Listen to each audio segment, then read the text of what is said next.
Well, our guests are here, so I'm going to do a little welcome. So welcome, everybody. Thank you so much for joining us this evening. I'm Kimberly Griffiths, Curator of Education at the Everson Museum of Art. I'm excited to welcome you to our Everson Up Close Artist Series, inspired by our new exhibition, Who, What, When, Where, which is open now through the summer. Before we get into our discussion, I just wanted to be sure that you're aware of some of our exhibitions, other exhibitions that we have open. The museum has some new hours that we've been using over the last years, Thursday, Friday, Saturday, Sunday. Who, What, When, Where is open through August 22nd in our upper galleries. We just opened Tete a Tete a Tete, drawings of Beatrice Wood. Jaleel Campbell Homecoming is on view on our main level, and then the Floating Bridge Postmodern and Contemporary Japanese Ceramics is on view. Our next and last in this Up Close series will be with artist Carrie Mae Weens, whose work Who, What, When, Where inspired the title of this exhibition. And she will be speaking in August, so hope you will join us for that. But today we have artist Peter B. Jones, and I'm going to introduce my colleague Garth Johnson, who will help introduce him. All right. Thank you, Kimberly. I'm Garth Johnson, the Paul Phillips and Sharon Sullivan Curator of Ceramics here at the Everson. And I want to thank Kimberly for organizing this amazing series. I mean, every last episode has been recorded and you can go back and watch them. And every episode has been more engrossing than the last. They've really been incredible. But it's my great pleasure to introduce one of the great people in our neighborhood, Peter B. Jones. When you go to the Who, What, When, Where exhibition, the first thing that you'll see are two sculptures by Peter B. Jones, a sculpture of a Seneca man and a sculpture of a basket woman. And I hope that we're going to learn a little bit more from Peter about the fascinating history of these pieces. And you will also once you come through the exhibition, you will end the exhibition with a signature piece from Peter B. Jones as well. So he's truly the alpha and the omega of Who, What, When, Where. So Peter is a proud member of the Onondaga Nation, and he is credited perhaps more than anyone with helping to revive the pottery of the Six Nations. He is a scholar and a historian, as well as being an artist. And perhaps most importantly, he is a teacher. And Peter's own studies were at the Institute of American Indian Art and my alma mater, Alfred University. And he brings that very special skill set to the table. I don't want to take time away from Peter, but I do want to plug his new exhibition. Opens this weekend at the Tri-County Art Center in Olean. And he can tell you a little bit more about that as well. But it is my great pleasure to introduce Peter B. Jones. Thank you. Thank you. Thank you for talking about the show that's coming up. That's my son and I will be doing the show there that of things that we make. And he's been working in clay since he was a little guy. And it's the first chance we've had to show together. And so that's a special show. I've been working in clay for over 57 years now, and started a long time ago when I was in high school, actually. The school in Santa Fe was, when it first opened, was also a high school, and then it turned into a college, 2-year college. Now it's a full college of arts.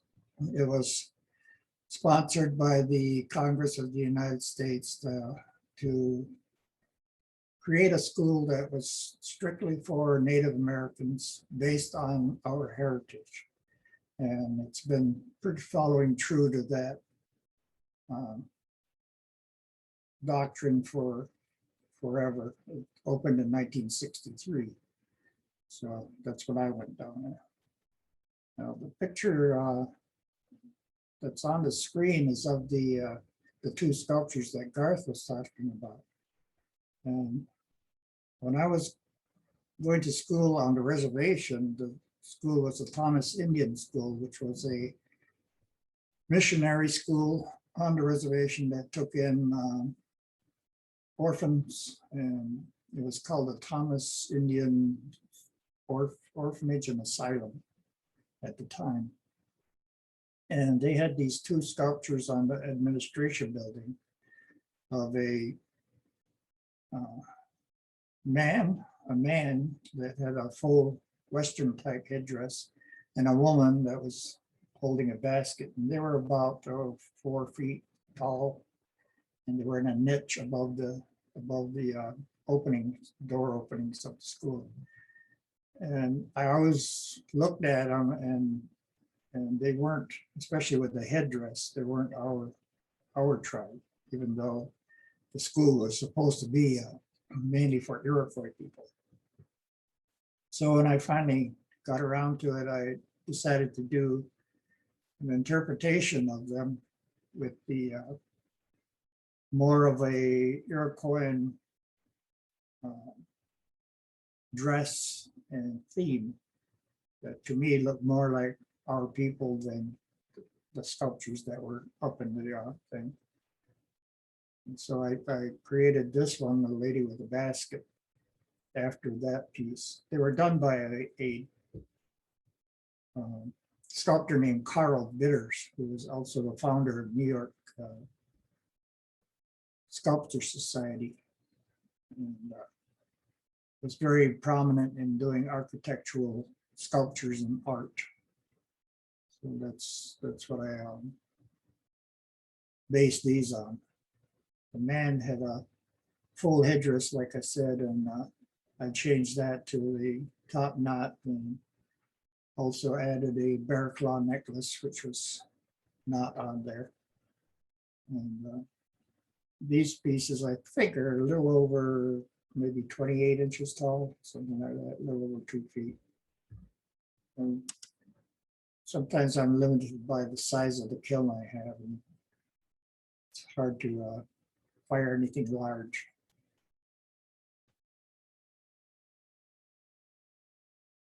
This piece was for the Everson collection. It's all my relations, my ancestors. And it has several faces coming up from the bottom and going into the singer at the top. His adornments on his head are rawhide and beads, glass and metal beads, and copper earrings. He's holding a horn rattle, which is used for singing. But one of the things they say about our generations, the next generation is coming up from the ground. And that's what I was indicating here in this piece, the next generation. So it just goes on. We come up from the ground and we go back to the ground. And clay has a lot of those properties itself. We dig clay from the ground, make stuff, and then eventually it goes back to the ground. So it's kind of a double meaning there. These are some figures that I made that are they're actually wheel thrown and modified under modeling the faces and the hands on more or less a cylinder, but depicting our people more as we are than some of the European sculptures of us. I wanted to change that whole outlook that people have when they see native work that's been done by non-natives. They usually have a European look to them, at least to me they do. So I wanted to see create something that my own people could recognize, either as someone they knew or someone just to remind them of who we are in real life. We've been doing these for a number of years now. maybe 30 years. Started them in the 80s, actually.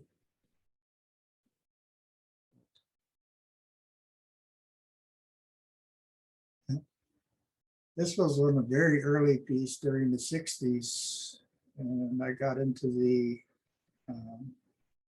pop art type of work. And I did a series of Indian brand, it was called, where the sticker on the banana is a portrait of an Indian, and it says Indian above it. Banana itself is about 2 feet long, and glazed in a nice yellow high fire stoneware, and came out very well. And that's in the collection of the, well, it was in the collection of the Indian Arts and Crafts Board, and now I think it's at the Smithsonian, maybe. I'm not sure where, it's in a major collection somewhere. Next piece is a drummer singing, and I was working in Whiteware for a while, a long while, in the 70s and the 60s, end of the 60s, maybe the beginning through the 70s. And I didn't add any color to it. It's just like a white blanket, red iron oxide for the color and face and the hands. Very simple piece. That's next one's a frog effigy piece. It's based on a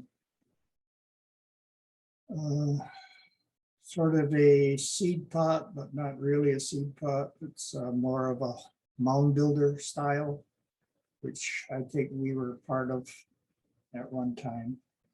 And the frog effigy is always popular because the frogs represent a lot of different things to a lot of different tribes, but it's always a good thing. So I used that effigy for this. I didn't put any extra stuff on the where the holes are. I usually tie stuff on there, but I didn't think it needed it. And this is pit fired, hand built and pit fired. And the next one, now this is when I really started getting into our own style of pottery, the Iroquois pottery. And I got back to New York in 1977 after being out west for a number of years, and realized that I knew more about Southwestern pottery than I did about our own pottery. So I started researching Iroquois pottery, and I found out that there really isn't a whole lot written about it. So a lot of my research ended up by my going to various museums like the Rochester Museum of Science, and anyone that had a collection of any kind of Iroquois art. And Rochester was very nice, and they allowed me to see their whole collection and photograph it, and also to handle some of the pieces that they had in there and get a feel for the weight and everything else. And they're all handmade, either coil or slab, thin slabs. So, and pit fired. We didn't have any coloration on it except for what was created by the pit fire, the smoke and the fire. But they then generally had castellations on top, like the what they call the points. And, they had anywhere from 1 point all the way to 6 that I've seen. And some of them had little effigies on the bottoms or either on the tops, and diagonal lines were popular. The archaeologists call it plating. And I've researched those and also spent a lot of time developing my own tools that would duplicate some of the marks. But I don't duplicate the old pots. I just create some that are similar using what I know about the old pots. The next pot on here is also as the pointed castellations, 4 castellations, and the plating on the collar. It's called top is the rim. The middle part is the collar, and the body of the pot, and then the foot. And these are, a lot of the Iroquois pots had a thin space beneath the rim that was a constricted neck. And I've never found out why that was, but it does prevent a lot of spills because of that. I don't know if that's why it was originally put that way, but I noticed that's what it does. A lot of my research I have to do hit or miss and just trial and error, cooking in them, seeing what they really, how they were really handled, how they were used. I've been doing this for over 30 years now, and I still have a few questions about certain things about these pots, and keep learning new stuff all the time. I had to figure out what was the combination of clay and temper that they use. They use shell temper, cattail fluff, granitic rock ground up, and even pot shards ground up and added back into the clay, which would give it a temper that would withstand the heat shock from cooking, would lessen the chances of it cracking. So that was a lot of fun. I'm still working on that. I'm still gotten up to maybe 90% non-cracking with what I've done now. When I started out, it was at least 50-50 chance. So made some progress. But I still don't think I duplicated any of it. The next piece is getting into back to the 60s, modern, experimenting with Wheelthrone and slab clay. This is a canteen based on some of the canteens I'd seen out west when I was out in school there. Wheelthrone spout on it. Looks like a burnt taco with a spout. This next piece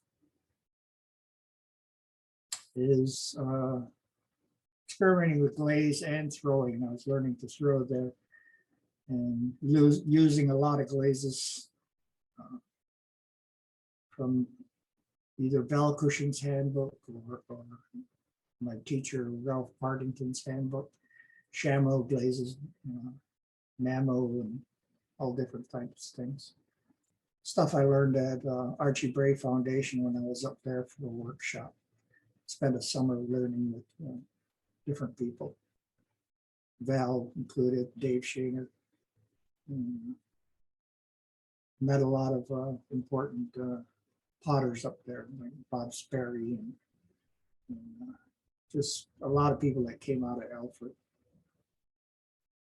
Most of the movement in ceramics in the United States started with Alfred bins, and then it seemed like everybody after that had some connection to Alfred up until even now, even today. The next piece is another whiteware piece where I was doing these figurines and using a lot of color on them. And they're basically low fire, 05, hand built, freestanding.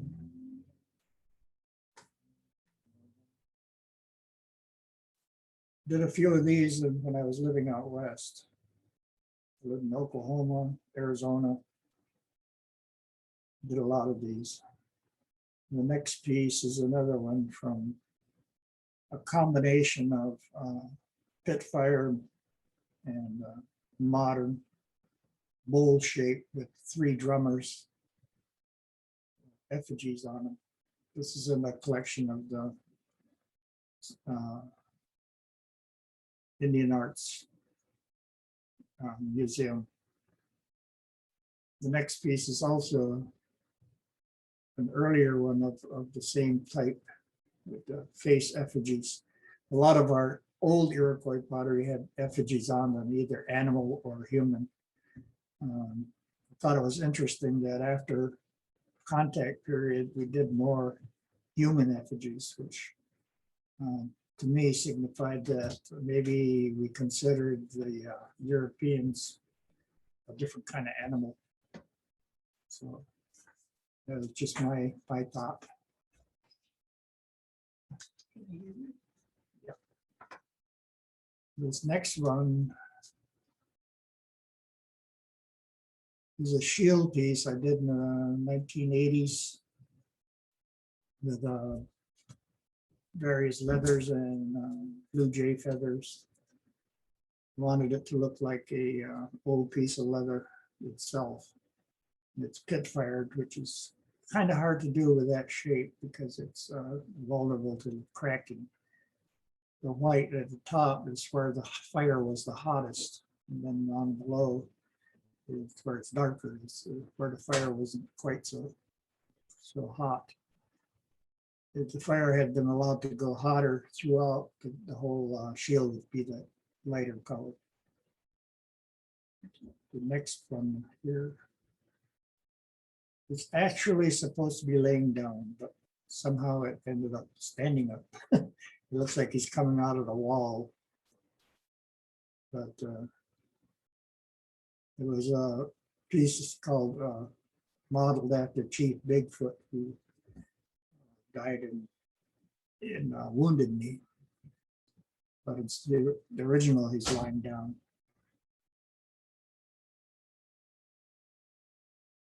This one is another attempt at traditional style Iroquois pottery. This one you can actually see the constricted neck, and the line designs on there were taken from some of the older pottery that I was looking at.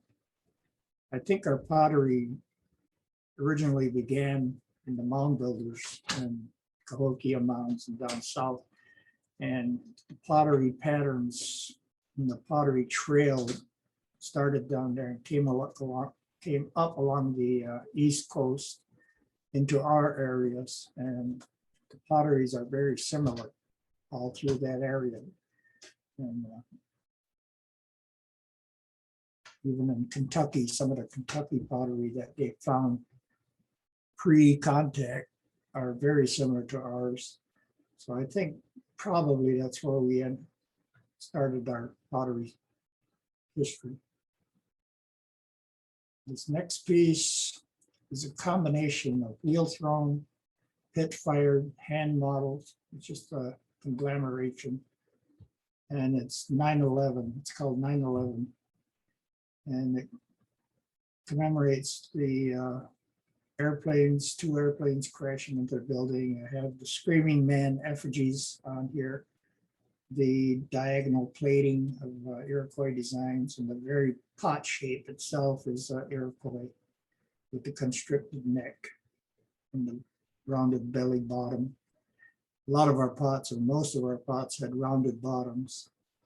And the way this pit fired, the white part reminded me of the scenes that they were playing over and over on television, where the smoke and everything was billowing up from the ground, and that's what the way it came out was just perfect for what I was trying to portray. I don't think I could do it again. I haven't tried really, but I was really pleased with the way it came out. And this one is also in the NMAI collection. It was originally bought by a collector named Malcolm Kotler, and he and his wife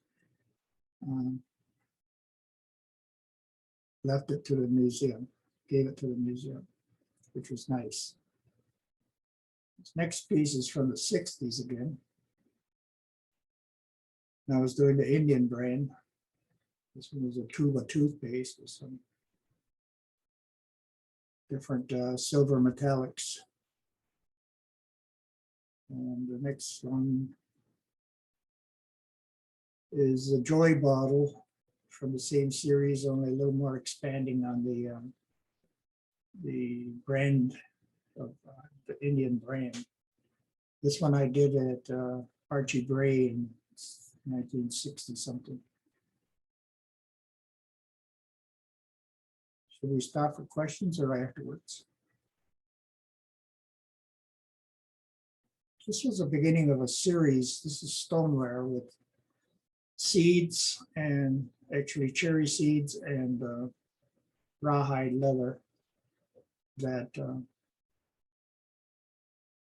was the beginning of the artifact series. It was mainly about the valleys and the hills and the mountains and the deer trail through it.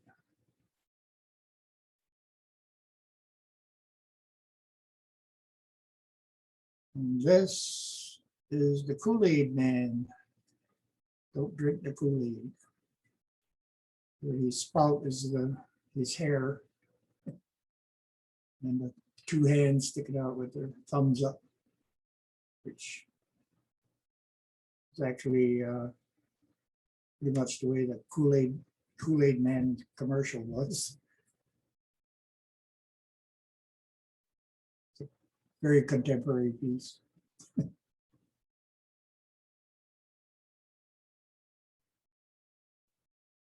Small beads. Where's the small beads? This is part of a series I started during COVID, where I'm using stoneware at cone 6, combining copper and iron glazes to pieces that are like our original Iroquois pottery with the same designs and everything, shapes, but with modern methods and stuff. So I'm still in the process of developing this series. The show that's going to be opening this weekend, I have some larger pieces that I've done. These pieces are probably 10 inches tall or so. But I was trying to get a right combination of colors and trying to reflect the temperamental firing, bit firing that would show in these clays. Somebody's buzzing it. Yeah. But they're all different. The first one on the left is what they call a spirit effigy. It's a triangular face that was popular, not popular, but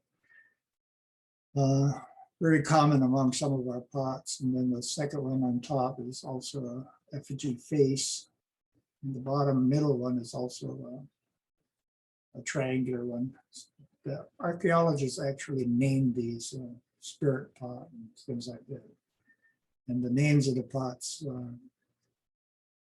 actually came from where they were found more rather than what tribe they were. Although the one on the bottom with the turquoise one has what they call lugs on the rim, on the bottom of the rim, which would have been indicative of Seneca pottery. Seneca notched or Seneca lugs. But our pottery was a combination of people who joined a tribe later and brought what they knew from their tribe, combined it with our stuff and whatever. So you really can't say this is Seneca, this is Onondaga. It's Iroquois, Haudenosaunee. This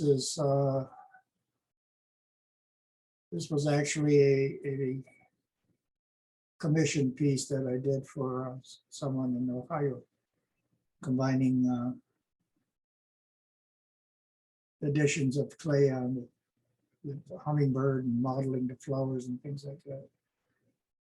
I do pieces like this occasionally, but they're fun. And I like doing nature stuff, nature scenes. Next piece, next three are also part of the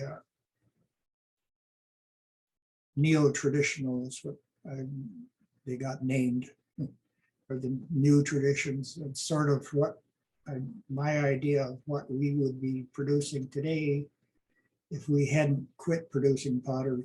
We quit producing pottery in the 1500s and opted for the metal pots and pans that didn't break. The only pottery that we kept doing for any length of time after 1500s was the pipes. Some people did some pots, but not enough. So eventually it was lost altogether. Methods, things, no one knew how they were made. And fortunately, there's only a few ways you can make pottery. So I combined with what I knew from school with what I was researching and came up with my own type of pottery. The next one is just some not traditional, just some mugs that I make. I make some of these every Christmas. And the next one is a little experiment with some mod. The character pot. This is a part of a new series. This face one started it. I started doing the caricatures and stuff like that on pottery. And then I moved quickly into these cloud pots, which is the next one. And go to the next one. There we go. And I started doing these cloud pots with different characters and carved in figures and things like that. I'm still working on that series. And this is more of the Effigy NeoTraditional pots in the bowl. You can see the effigies more clearly on this one. And the castellations on the top rim. The one in the back, the black one, yeah, these colors are getting close to what I want to do. Our pots were colored, like I said, with just smoke and fire. This pot here, this piece here, the piece on the right has this, they call it a ladder design because you take a log and you carve steps into it. And that's what they used in some of the first cabins that we had. Let's use that for a ladder. You stand on it, and then it's adapted into this pot. But no one really knows if that's what it was or if that's what it really represented, because there's nobody left to tell you after a while. So it's all, I've learned a lot just by making the pots themselves and just realizing some of the things that they went through to make them. And the next one is the last one on the bottom. Yeah, this is at the Roberson Center in Binghamton.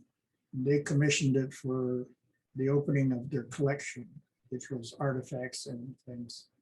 So I did this figure of a woman piecing together a broken pot, her past. So that's in their collection, and it's a good piece to work on. It's pretty good size, 20 some inches. Okay.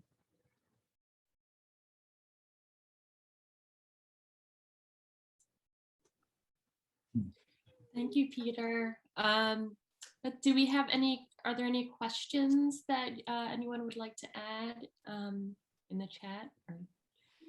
Yeah, so please bring on the questions in the chat, but I'm certainly game for kicking things off, Peter. And this comes from, some things that you talked about. One thing that we share is that, you mentioned that you returned to New York State after living in the Southwest, and actually moved to New York State from the Southwest. And Pueblo pottery from the Southwest really kind of dominates the market and gets most of the attention when it comes to indigenous pottery in the United States.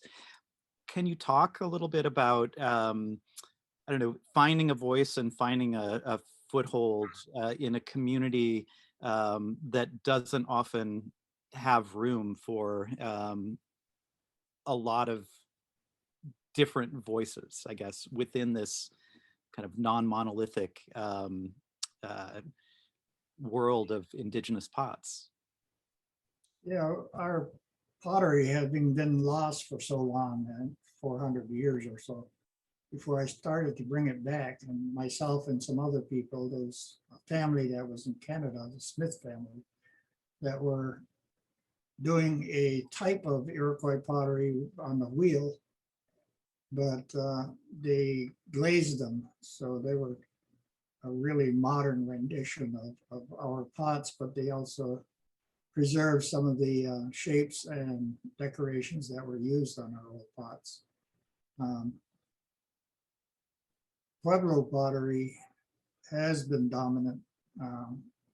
Very hard to compete if you're a potter in Mexico. When I lived there, I probably did more sculpture, which was pretty much what I was known for then. The Pueblo pottery itself has changed over the years, where they began or had used kilns and modern things in their work, but it's not verboten, shall we say, in the shows, and people that buy them still buy them, whether they are or not. And it's I noticed there's a website that people have to show pictures of their pottery, and they ask who made it or what tribe or whatever. And the Pueblo pottery is more recognizable, especially the designs, because they are family oriented. The designs sometimes, like Nampeo, is one big family that they've kept the designs inside the family from early on, 1800s at least. But they've also developed a lot since the 1800s. They've changed a lot, incorporating different designs, trying to keep the freshness. But basically, the way they fire their pots is basically the same way that I fire my Iroquois pots. And I learned from them a little bit, my teacher being a Hopi. And she also went to Alfred, and she was on a special students thing with her husband, Charles Willem, famous silversmith, goldsmith. And she actually was teaching the traditional pottery classes at Santa Fe. And it's hard to compete with the Southwest. They are the masters of it, most of them, yeah. And have had very few breaks in between contact time to now, whereas we've had 400-year span of no one doing pottery in our neck of the woods here in the Northeast, at least not to any big degree. But what really bugs me is they have these pictures of their stuff, and these people want to know who made it, how to identify it, what tribe and all that. And they'll show a piece of pottery from, say, South America or Mexico. And some of these experts say It's definitely not Native American. You know. I mean, and I've complained, I said, South America, Mexico has Native Americans. Say that it's not native from the United States, rather than saying definitely not Native American. You know, I think I take that very seriously. If they saw one of my pots and said that, you know, I'd be very upset. But that's one of the problems we have.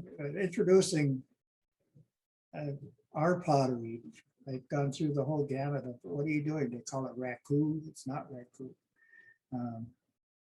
Did you burn it in the garbage pile? Or, you know, just all kinds of things. Because our pottery wasn't known until recently. And, there's really good collections like at the Rochester Museum that have been there since they started collecting. But basically, no one knew about it and knew about us. And we've kind of just, it's been an uphill battle all the way to get to a point where someone can look at a piece and say, oh, that's Iroquois. You know, we still don't say Haudenosaunee. Iroquois is a French word for us, which we don't really agree with. Yeah. Any other questions? Yeah, Gerald has a question. Do you see a renewed interest in the traditional Native arts and techniques by a younger generation of Native artists? I do see a new interest, but not enough. They should be, especially if you're a Native, you should be interested in any of your arts, any of your culture. Yeah, there is an increased interest, especially with the Haudenosaunee people that our young kids are going back to language and traditions and culture in the longhouse.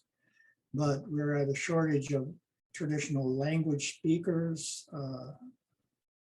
fluent speakers, and that is what you need to know is explained in the language.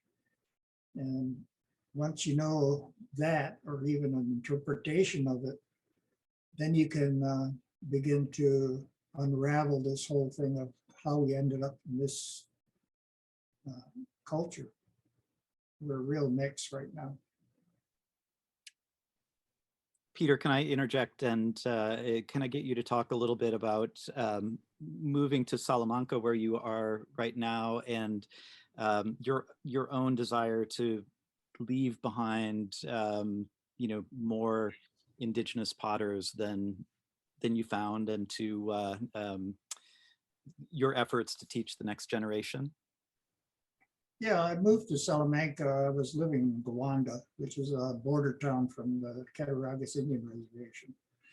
And I grew up there, actually, in Cattaraugus at the reservation there.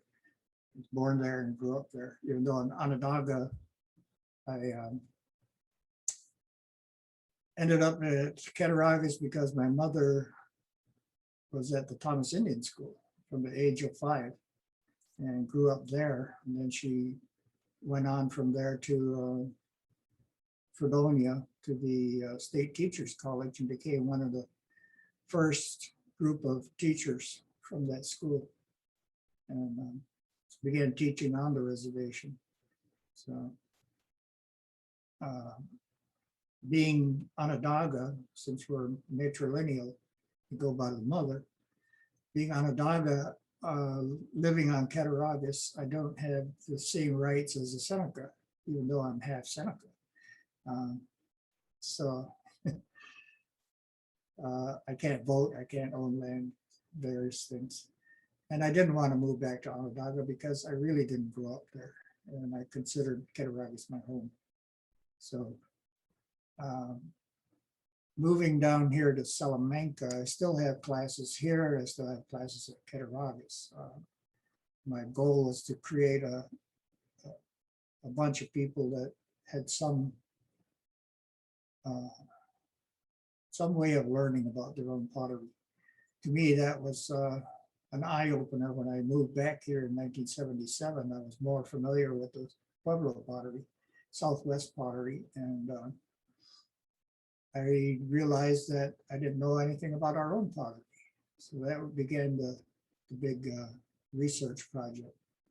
And so I started teaching what I knew, and I've been doing it ever since, probably since at least the 80s, late 70s. When I moved back to New York, it was 1977. So it wasn't until a few years after that that I started teaching and teaching pottery. And we started out, there was probably 3 of us in New York State, Tammy Tarville, myself, and someone else. I can't remember who, but that were doing some type of Iroquois pottery, Haudenosaunee pottery, either by style or whatever. And now I have a list of about 60 potters that are doing some type of Haudenosaunee pottery, and they're from almost all the reservations in New York State, and one, the Oneida Reservation in Wisconsin, which has probably the most potters, with the Mohawks, Akwesasne and Ganawage, up that way, having more people that are doing their own thing, which is great. You know, really glad that, you know, they want to learn it, and there, it's something we lost, and it's also part of our identity. And we lose our identity, then it's like our language. We lose our language, we can't even call ourselves natives. You know, we're just a facsimile of ourselves. David asks a really great question, and that's about the actual clay that you use. Are you using, or have you used native clays, or are you using clays from commercial suppliers? I use both. When I'm doing a large amount of pottery, I use commercial clay. It's more dependable, it's quicker to have, and all that. You can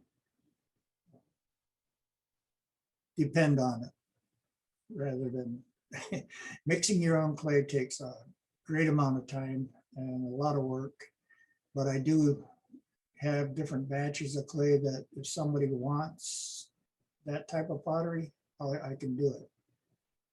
I'm also working with developing more clays. Someone gave me a good collection of pot shards, so I sorted them out to the ones that aren't necessary and ground them up and added them to the clay just to see what would happen. You know, it's kind of heartbreaking, but but I got a lot of them. I mean, a lot. People would see what I was doing, and they would donate a lot of these things to me for my research, which I'm grateful for.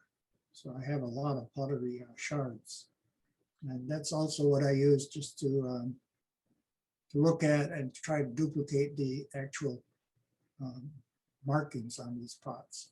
And like the paddle, the cord wrap paddle that they say was used in a lot of our pottery, and just all different types of tempers and tools to create the textures on pots. Our pots were like I said, rounded bottoms mainly, which would spread the heat more quickly and efficiently like a wok. And also when they were textured, they used to think that they were textured so you could grip them using a leather pad for a pot holder. And the texture would give you a better grip. But it also doubles the surface area of the pot, which also cooks faster. Now, I've experimented with cooking with a 4-gallon or 2-gallon pot, and what I discovered was where the neck is constricted to the crown, the top, when it's used in cooking, the water in the pot up to the constricted part just roils. It doesn't really boil like you would in a regular metal pot. It roils, which is also something that you need when you're making medicines. The water has to roil. And also what I discovered was that using that for cooking, the top doesn't get hot. So you don't really need leather gloves, things like that, to take it off the fire. Actually, I think what we did was left pots with their contents of food on the fire, near the fire, and people, when they got hungry, would just help themselves with their own personal dippers. We didn't have breakfast, lunch, and dinner, but the pot was always there cooking. But yes, I use all types of clay. I think we've got time for one or two more questions, and there has been universal acclaim and lots of questions about these black and white sgraffito pots, the cloud pots, and some of us would really love to hear a little bit more about the iconography on those pots, and to hear you talk about them a bit more. Well, they started out to be fun pots. I've always been interested in clouds myself, just to, I don't know, because they're such fast changing shapes and everywhere, and people can relate to them. And the dark color blue, they're really, you can really contemplate looking at them. And the one on the left with the buffalo dancing across is a modern concept with the lightning strikes and buffalo on the range. It's just like to me, decorating pottery is like painting. If you know your glazes, you can get most effects you want. Of course, a lot of it's left up to chance, because you never know what's coming out of the kiln. Different variables can change it, especially with a gas fire or wood fire. I use mostly electric fire, except for the pit fire pieces. And now they're making glazes that really look like wood fire, gas fire colors. But yeah, these are the top band on the one with the buffalo is Iroquois design for Sky Dome, Tree of Life, Tree of Light. And I was joking with the curator at Tri-County that these clouds were letters from my mother. They're smoke signals. Yeah, but yeah, I enjoy doing these. I'm almost thinking of going into sort of a landscape type thing with the clouds. I've been taking pictures of clouds. People think I'm crazy, I guess. You're driving down the road and say, hey, that's a nice cloud. But maybe add some more definition to them. But right now they're just very puffs, just puffs. Kimberly Archer. So, anything else? Any other questions? So I think Kimberly wants to give you one last chance to remind everybody about your upcoming show in Olean, and you can also mention your upcoming participation in the art and craft media at the Birchfield Penny, if you'd like. Yeah, Birchfield Penny has a couple of pieces of mine there. Last time I exhibited there, I think was during the Pan Am show, the Pan American show that they did, because Buffalo was a big part of it. Yeah, I'm looking forward to that. It's a very nice facility. And the show that's opening this weekend is, like I said, mostly all new works, about 30 pieces. I have one piece that's going to be for the missing and murdered Indigenous women. And which is a series of faces that will be hanging on the wall. And I'll have just a smattering of just about everything I'm doing, each style these days. So it'll be interesting. My son's mostly a painter. He's got a lot of paintings that he'll be exhibiting in this show. Y'all should come down there. Yeah. So we can take, I think, one more question, and Sam had a question.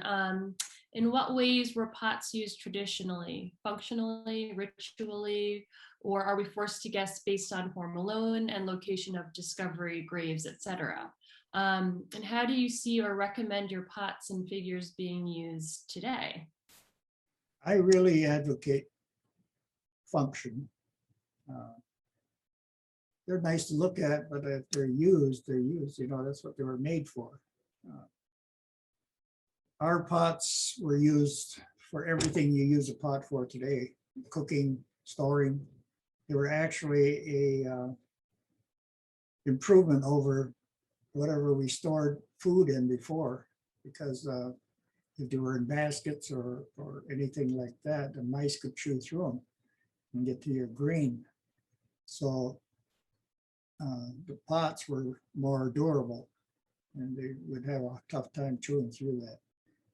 And but they were cooking, mixing medicines, cooking medicines, cheese, just about everything you think of that you would use a pot. Instead of running down to the store and buying a pot, you had to make it. That was the only drawback. And they weren't as durable. A lot of the pots, even if they had a crack, because they were so cherished, the person would drill holes on each side of the crack and sew it back together with leather to make it more useful over the years, a few more years of life.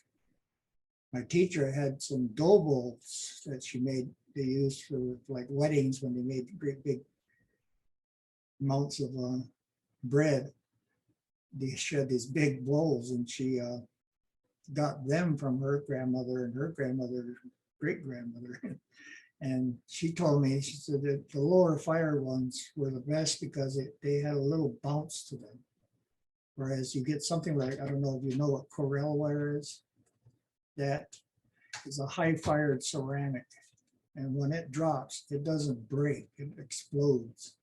That's because all of the molecules in the clay are so tightly packed that when you drop it and break it, it lets loose. But she said the lower fired ones aren't that tight, and they have a little give to them. That's why they lasted for a couple hundred years, you know. Any others?